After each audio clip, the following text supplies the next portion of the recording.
إنا أعطيناك الكوثر فصل لربك وانحر إن شانئك هو الأبتر। সম্মানিত দর্শক মণ্ডলী, আলহামদুলিল্লাহ আমরা পবিত্র রমজানের 30তম দিনে পৌঁছে গেছি। মহান আল্লাহ সুবহানাহু ওয়া তাআলার শেষ দয়া এবং রহমত যে তিনি আমাদের জন্য আরেকটি দিন বাড়িয়ে দিয়েছেন, ফালিল্লাহিল হামদ। তো যেহেতু আমরা একটি দিন অধিক পেলাম, সেহেতু আমরা আরেকটি অধিক পবিত্র কোরআনের তাফসীর শোনার আমাদের সুযোগ হচ্ছে আলহামদুলিল্লাহ। তাওহীদ ফার্স্টের পক্ষ থেকে আয়োজিত একটি আয়াত এবং একটি হাদিসের এই সুন্দর অনুষ্ঠানে আমি আপনাদের সাথে আছি আব্দুল্লাহ বিন আব্দুর রাজ্জাক। আমাদের আজকের এই অনুষ্ঠানে আমরা ধারাবাহিক যে তাফসীর করছিলাম, আপনারা জানেন আমরা বানু ইসরাঈলের পর্বে ছিলাম। পবিত্র কোরআনের সূরা বাকারার 57 নম্বর আয়াত পর্যন্ত আমরা পরিপূর্ণরূপে শেষ করেছিলাম। আর তারপরে যে তাফসীরগুলো বাকি ছিল সেগুলো আমরা করবো ইনশাআল্লাহ। মোটামুটি আজকে 2 থেকে 3 আয়াতের। আল্লাহ সুবহানাহু ওয়া তাআলা পবিত্র কোরআন মাজিদে বলেন সূরা বাকারার, ওয়াইদ কুলনা দুখুলু হাদিহিল ক্বরিয়াতা ফাকুলু মিনহা হাইথু শি'তুম রাগাদা। আর যখন আমরা বানু ইসরাঈলকে বললাম তোমরা এই শহরে প্রবেশ করো এবং এই শহরে তোমাদের যা ইচ্ছা তা তোমরা গ্রহণ করো এবং খাও। ওয়াদখুলুল বাবা সুজ্জাদা। আর যখন তোমরা এই শহরে প্রবেশ করবে তখন মাথা রাখবে নত, সিজদারত অবস্থায়। ওয়াকুলু হিত্তাতুন। আর মুখে বলবে হিব্রু ভাষায় হিত্তাতুন হিত্তাতুন হিত্তাতুন। হিত্তাতুন মানে আরবিতে আস্তাগফিরুল্লাহ আস্তাগফিরুল্লাহ আস্তাগফিরুল্লাহ। তাহলে আমরা কি করব? নাগফির লাকুম। যদি তোমরা এই তাসবিহ পাঠ করতে করতে মাথা নত অবস্থায় এই শহরে প্রবেশ করো তাহলে আমি আল্লাহ তোমাদের ক্ষমা করে দেবো। তোমরা তো অনেক অপরাধ করেছো। কি কি অপরাধ তা তো আপনারা জানেনই। আগের যারা তাফসীর দেখেছেন তারা তো অবশ্যই জানেন যে তাদের অপরাধগুলোর বর্ণনা আগের আলোচনাগুলোতে চলে গেছে। তারা মুসা আলাইহিস সালাতু ওয়াস সালাম 40 দিনের ইবাদতে গেলে তারা শিরকে লিপ্ত হয়েছে, ঠিক আছে? এরকম অসংখ্য অপরাধে তারা লিপ্ত হয়েছে। ওয়াসানাজিদুল মুহসিনিন।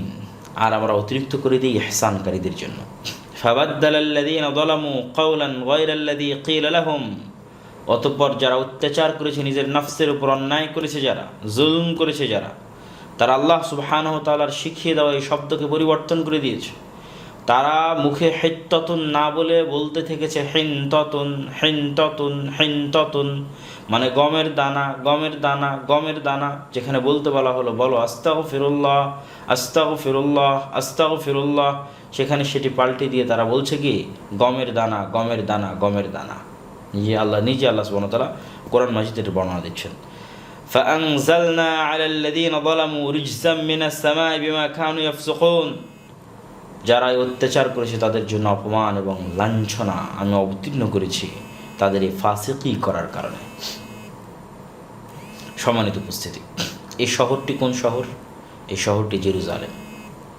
এই জেরুজালেমে তারা কিভাবে প্রবেশ করলো? এই জেরুজালেমই সেই শহর যেই শহরে যুদ্ধ করে বিজয় করার জন্য আল্লাহ তাদের আদেশ দিয়েছিলেন।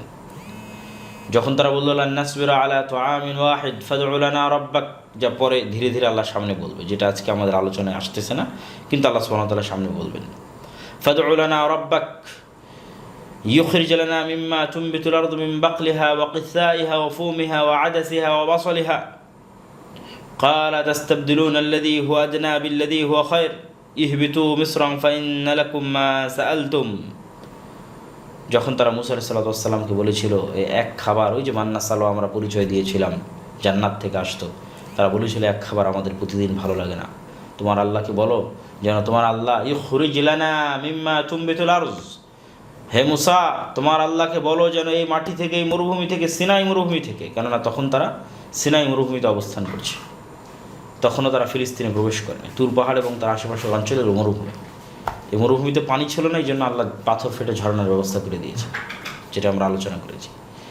এই মরুভূমিতে খাবার ছিল না, তাই আল্লাহ আসমান থেকে জান্নাতি খাবার দিয়ে পাঠিয়েছেন। এখন তারা দাবি করছে এই মরুভূমিতে যেন তাদেরকে খাবার জন্মিয়ে দেওয়া হয়। এক খাবার তাদের ভালো লাগে না, তোমার আল্লাহকে বলো মিম্মা তুনবিতুল আরদ মিন বাকলিহা ওয়া কিসাইহা ওয়া ফুমিহা ওয়া আদাসিহা ওয়া বাসলিহা, শসা, ডাল, রসুন ইত্যাদি যা আছে এগুলো সব যেন এই জমিনে উৎপন্ন করে দেয়। তখন আল্লাহ তাদের বললেন ঠিক আছে, তোমরা তাহলে যুদ্ধ করো, যুদ্ধ করে জেরুজালেম এই শহর বিজয় করো, এই শহরে তোমাদের যা প্রয়োজন তাই তোমরা পাবে। ওই যে আল্লাহ বলছেন না ফাকুলু মিনহা হাইথু শি'তুম রাগাদা, এই শহরে তোমরা তোমাদের মন মতো যেখান থেকে ইচ্ছা সেখান থেকে তোমরা খাদ্য গ্রহণ করতে পারবে। জেরুজালেমে মোটামুটি ভালো জাইতুন আবাদ হয়, আর অন্যান্য কিছু ভালো আবাদ হয়, যা মরুভূমির তুলনায় ভালো। সম্মানিত উপস্থিতি, তো যেহেতু তারা আল্লাহ সুবহানাহু ওয়া তাআলার আদেশ অমান্য করলো, তারা মুসা আলাইহিস সালাতু ওয়াস সালামকে বলল, ফাযহাবা আনতা রাব্বুকা ফাকাতিলা, মুসা তুমি এবং তোমার আল্লাহ গিয়ে যুদ্ধ করো, আমরা এখানে বসে থাকবো, যুদ্ধ বিজয় হলে আমাদের ডাকিও। তখন আল্লাহ তাদের উপর গজব নাজিল করলেন, তাদের উপর আল্লাহ 40 বছরের গজব নাজিল করলেন। ইয়াতিহুনা ফিল আরদ 40 সানা, 40 বছর এই মরুভূমিতে তারা ঘুরপাক খেতে থাকলো। এই 40 বছরের মধ্যে মুসা আলাইহিস সালাতু ওয়াস সালাম মারা গেলেন। তারপর নতুন নবী হলো ইউশা বিন নূন। ইউশা বিন নূনের কাছে তাদেরকে বললো, তোমরা সবাই ইস্তেগফার করো, যুদ্ধ করে জেরুজালেম বিজয় করো। ইস্তেগফার করলো, যুদ্ধ করে জেরুজালেম বিজয় করতে গেল। আল্লাহ জেরুজালেম তাদের জন্য বিজয় করে দিলেন। সহিহ বুখারী সহ অন্যান্য হাদিসে এসেছে জেরুজালেম বিজয় করার জন্য সূর্য থামানো হয়েছিল। সূর্যকে কয়েকদিন অথবা কয়েক ঘন্টা আল্লাহ থামিয়ে দিয়েছিলেন যেন তারা ভালোভাবে জেরুজালেম বিজয় করতে পারে। সময় শেষ হওয়ার আগে, নিষিদ্ধ সময় আসার আগে, যুদ্ধের নিষিদ্ধ সময় আসার আগে যেন যুদ্ধ বিজয় হয়। কেননা শুক্রবার বিকেল থেকে সন্ধ্যা হতে যাচ্ছিল, সন্ধ্যা হলে শনিবার শুরু হবে, শনিবার শুরু হলে যুদ্ধ নিষিদ্ধ, কেননা সেটি তাদের ধর্মে পবিত্র দিন। এই জন্য শুক্রবার বিকেলবেলার দিকে ইউশা বিন নূন আল্লাহর কাছে দোয়া করলেন যেন সূর্যকে থামিয়ে দেওয়া হয়। আল্লাহ সূর্যকে থামিয়ে দিলেন। এত বড় নিয়ামত, এত বড় দয়া। তারপরে এই শহর বিজয় হচ্ছে।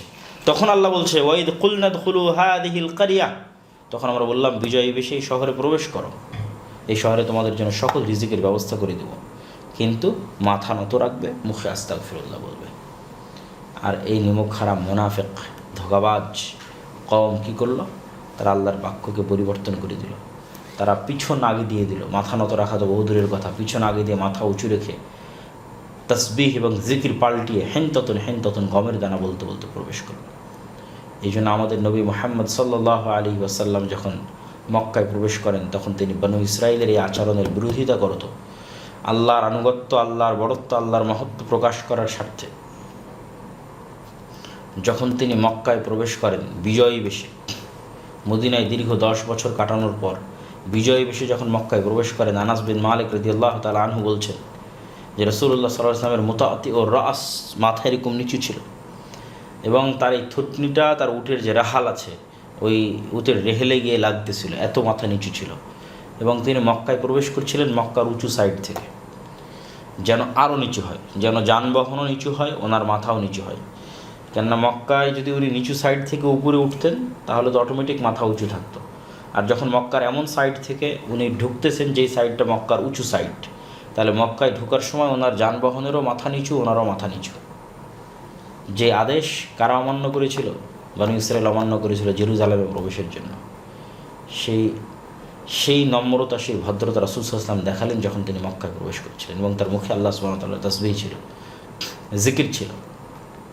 সম্মানিত উপস্থিতি, তাহলে আমরা একদিকে বনী ইসরাইলের আচরণ, একদিকে মুহাম্মদ সাল্লাল্লাহু আলাইহি ওয়াসাল্লামের আচরণকে সামনে রাখলে আমরা দেখতে পাই, আমাদের নিকটে স্পষ্ট হয় যে বনী ইসরাইলেরা যে ভুলগুলো করেছে, বনী ইসরাইল যে নিমক হারামি, ধোঁকাবাজি, শঠতা, মুনাফিকি করেছে, এই শঠতা মুনাফিকের মধ্যে যদি উম্মতে মুহাম্মাদি থাকে কোশ্চেন করলে তারা মুক্তি পাবে না।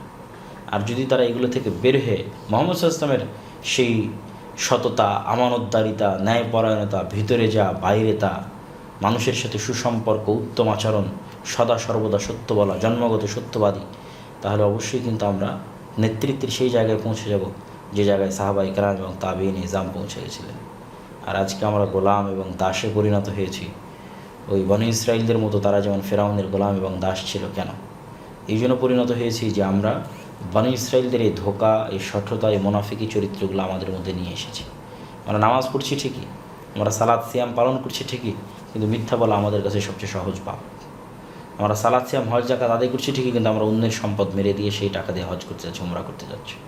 এই জিনিসগুলো আমাদের কাছে খুবই সহজ। আমরা অন্যের বিরোধিতা করছি, অহংকার করছি, গীবত করছি, অপবাদ দিচ্ছি, এই জিনিসগুলো আমাদের কাছে খুব সহজ হয়ে গেছে।